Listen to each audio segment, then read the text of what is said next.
They recognize that they are weapons and that they were made to be used to kill other things and to destroy other things, and they've made peace with that as they've grown into who they are. And you notice that, like, when we talk about them in the books, we never have them bothered by the whole deal of them being abducted.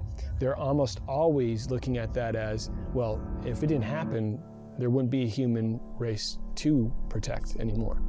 And so there's a really deep sort of gravity to their understanding of being a Spartan, to their recognition of the weight of that, and just the fact that they're embracing it as their destiny. This is what I was made for. This is what I was born to do.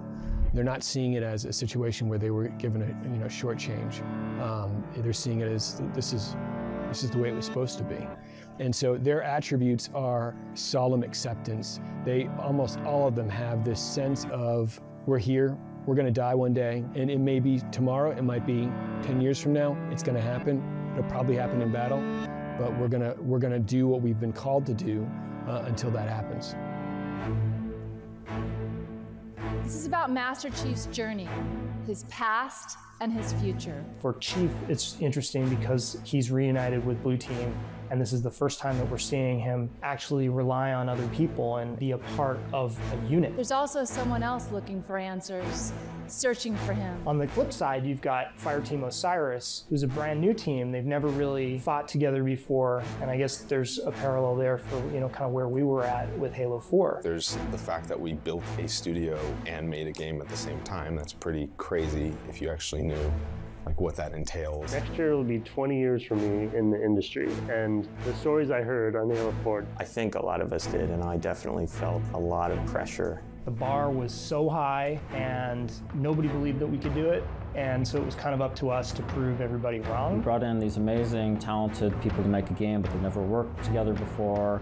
They're working with new ingredients in a kitchen they're not familiar with, and so there was kind of a craziness that came about from all that. I don't know how it happened.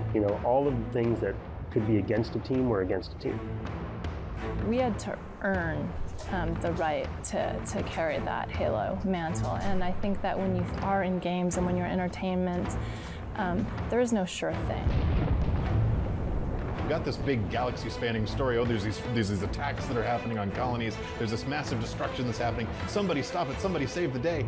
But at the heart of it is, again, the story of these two families and these two things that they want. And if you don't have those quiet little human stories, it doesn't matter how many planets you blow up, nobody's gonna care. Anyone can get lucky once. This is our sophomore effort. This is where we prove it, whether we can really pull Halo off.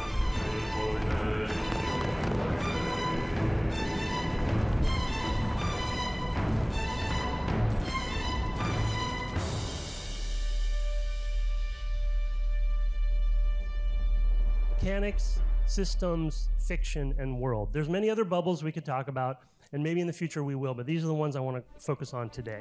We started really big.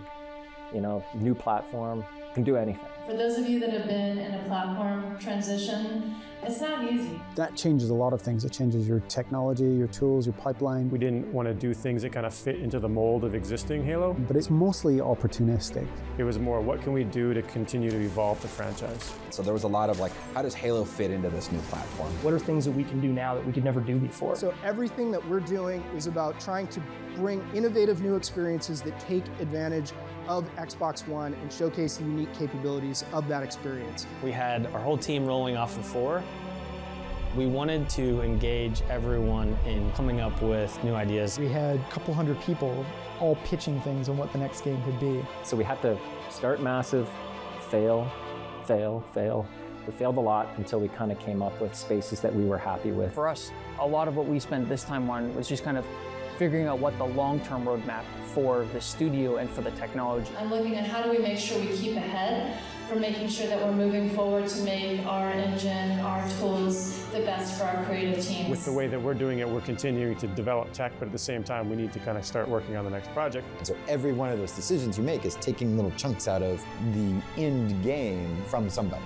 Weapon, sandbox, environment, whoever's doing the work on that, they're not doing other work that could go into gameplay. Maintaining the balance between what Halo is and what Halo could be or should be or needs to be. But you got to. Like, you know, we can't, the engine was made, you know, 15 years ago. There's things in this thing that we should tear out and rebuild from scratch. It was a ton of creative minds coming together and trying to figure out what we could do with a new platform, what we wanted to do with gameplay, what we wanted to do with story. So between 4 and 5, we had some time, and it was the right time in the marketplace to go, okay, we need to go 60 frames a second. We need to go dedicated server, and if we're ever going to do those, we got to do them now.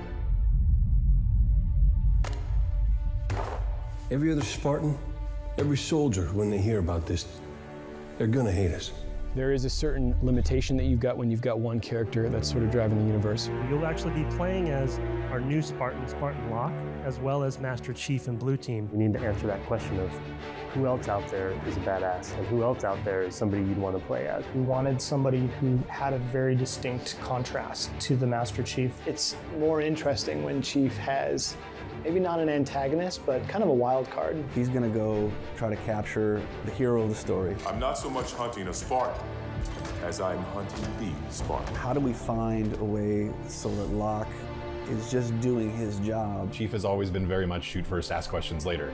And while Locke is not slow on the trigger finger at all, he usually knows why he's shooting a little bit more than Chief does. That's an interesting perspective there, because traditionally the Master Chief has always been just follows whatever orders you tell him to do. How do you put that question on its head? Use characters in ways that we may not have expected and might be even uneasy using them. You pit him against the groups that he would normally be aligned with. Chief's always been a man apart and has always been very, very different than other people around him. But with Blue Team, these are equals. And so getting him the chance to talk to these people that he's known for years means that we get to see another side of him. There is a unique understanding that the rest of Blue Team has that even Cortana really didn't have. They've shared the same experiences of augmentation and being ripped from their home and growing up without their parents. And so I think that there's a different kind of bond there. Chief's with his old team, people who were his family, people he knows very well. Locke is the leader of a new team, so they have a completely different dynamic. They're all been drawn from backgrounds that can bring something to the table as a Spartan 4. Vale's knowledge of cultures. In fact, she can actually speak Sangheili and understand the nuances of the language even better than a lot of Sangheili themselves. Tanaka's knowledge of engineering. They got a lot of like sensing equipment or little radio transceivers and things like that. Buck's general badassedness. Check your mouths, find your chairs, and get set for a combat drop. He's kind of bolted on parts of his ODST gear. Let's roll out, Osiris. Made it. Yeah, safe and sound inside a crumbling building. We still got our big guy at the center of all of it. What would the answer be from Oni? Our Superman, our Spider-Man, like he's there. If some of their Spartans were to go off the reserve. But around him now, we've built the Avengers. Osiris is the answer.